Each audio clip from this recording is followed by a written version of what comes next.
L'irrationalité d'une telle croyance avait déjà été démontrée d'une façon similaire par le pionnier de la physique moderne, le grand scientifique anglais Isaac Newton. Il y a déjà plusieurs siècles, celui-ci avait réussi à faire comprendre à l'un de ses amis athées l'absurdité de sa croyance d'une manière très originale.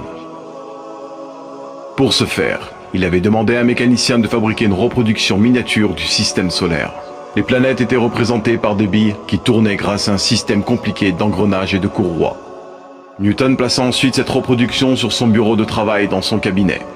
Un jour, son ami athée entra dans la pièce et voyant cette superbe reproduction du système solaire, il fut très émerveillé et demanda qui l'avait fait. Newton, qui était en train de lire, leva les yeux et assura son ami avec le plus grand sérieux que personne ne l'avait fait, mais que c'était par le plus pur hasard que les éléments s'étaient rassemblés de la sorte.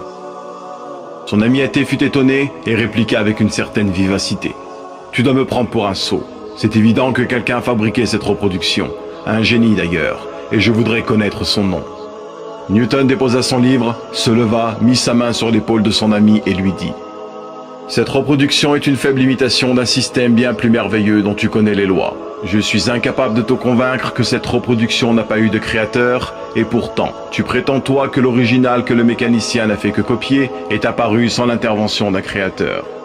Explique-moi, je t'en prie, par quel raisonnement es-tu arrivé à une pareille conclusion ? Explique-moi, je t'en prie, par quel raisonnement es-tu arrivé à une pareille conclusion ?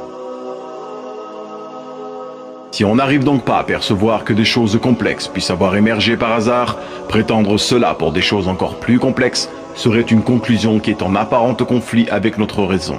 Comment pourrait-on concevoir que le système solaire soit apparu par chance, alors qu'on n'arriverait jamais à concevoir cela avec une simple reproduction ?